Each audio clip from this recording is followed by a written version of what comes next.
Hello, hello, hello, hello. Boy, my my light is very blue today. Sorry, guys. I I have been out in the sun in the last couple months, even though it might not look like it. All right. Well, hey, so you get the blue version of David. I hope you're having a fantastic day. Thank you so much for joining me. Again, I'm David JP Fisher. That's a lot of words there, so everybody just calls me D Fish. And we are going to be talking again today about how to more effectively be a sales Sherpa, a guide for the prospects and clients that you're working with, for your network, for your colleagues, your partners, your peers. And we have a great series this month. If you have not checked out the other ones or have been able to see them live, understand we have all of the recordings of our live streams on our YouTube channel. I'll actually throw up the link down below to our YouTube channel. It's youtube.com/user/David JP Fisher.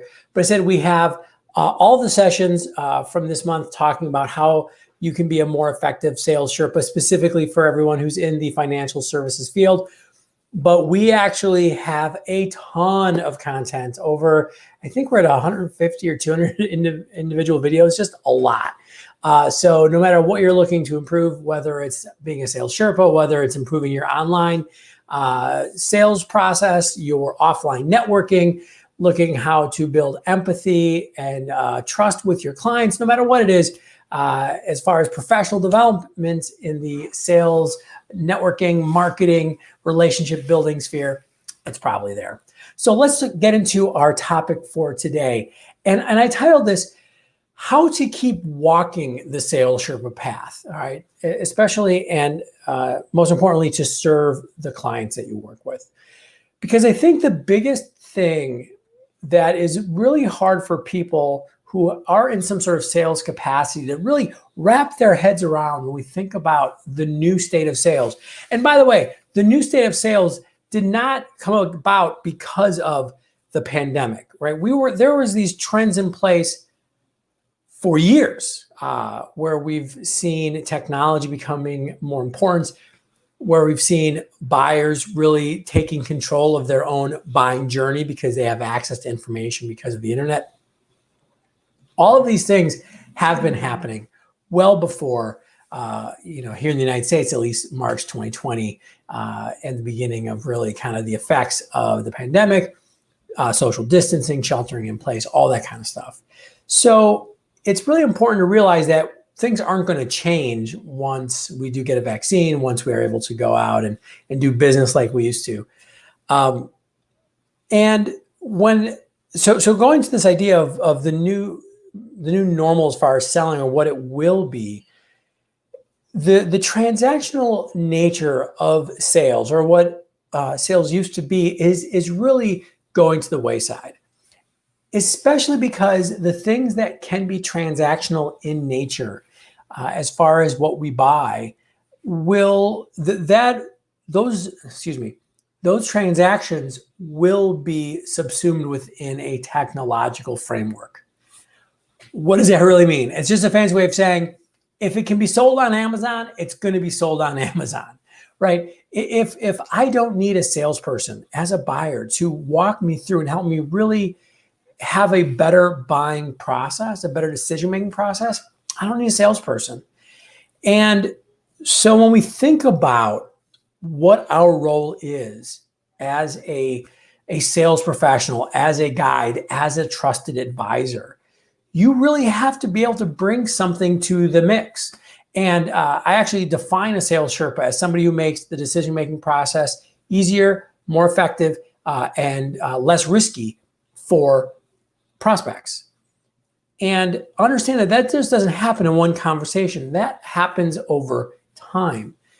And so the biggest thing that I really want to just kind of impart to you in the episode today, and it's going to be relatively brief, is that it's more and more important to look at engagement with a prospect or engagement with a client over time.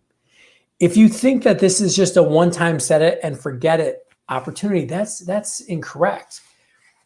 And when you look at the long term, you actually open up a much wider net for there to be a return on the investment you're making.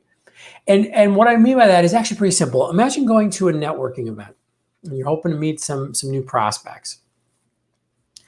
If you think that there's just a very short window for a return on your investment, you're going to walk in there going, I got to get some business cards. I got to find somebody who's needs some help. I need to find somebody who can be a client right now.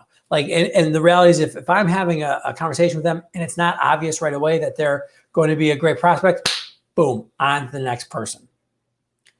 When you see that the window is longer, you go, hey, even if there's not an obvious need right now, this is the right person for me to be talking to. This is the right kind of prospect. This could be somebody who I could serve now or in the future.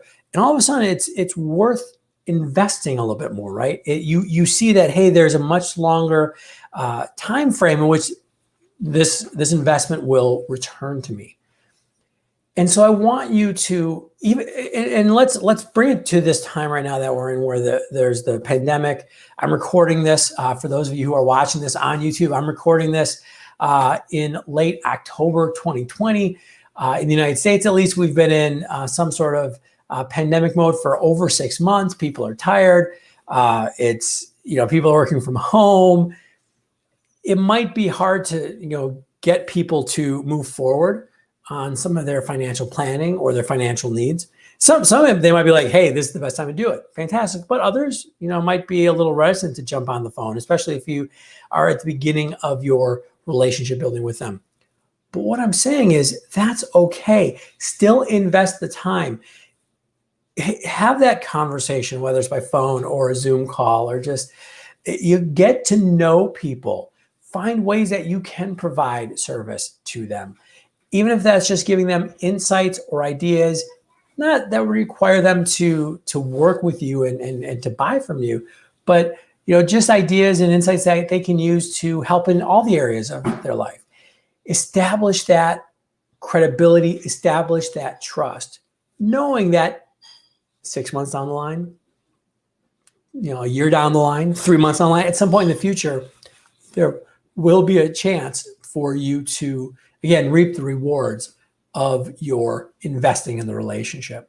And that long-term focus is really hard, especially because the culture of selling, maybe especially, again, in the United States, we have this get things done now approach, which has its benefits, but also has its detriments as well.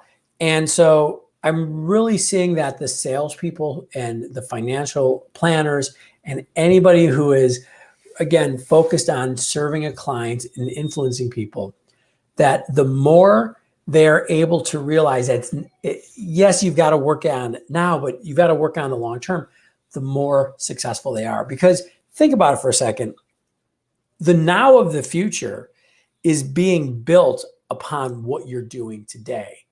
So just like that farmer goes out at the end of the season and is able to harvest the crops because of everything that she did throughout the year and the growing season, if you want to be able to harvest a bountiful crop in the future, you've got to be willing to put the investment up front. And that's the things you can be doing now. Because whatever you are getting back right now is simply a return on what you did in the past, which may have been good, maybe not so much. So that's what I wanted to share with you. This is a long-term project. This is not something that's just going to happen overnight. But if you continue to be there for your prospects and clients, do the things that you need to do, all the things that we've been talking about in the series, not just once, not just twice, not for a week, but over and over, month after month, you will build an incredibly powerful business. You'll have a positive impact on a lot of people, and you will truly be the sales Sherpa that people need. So thank you for joining me today. So we keep these nice and short. We have one more episode this month. That's it, one more. And I'm really excited. I've got my friend Robert Knope joining me, who's an expert in using social media and digital platforms, specifically in the financial services space.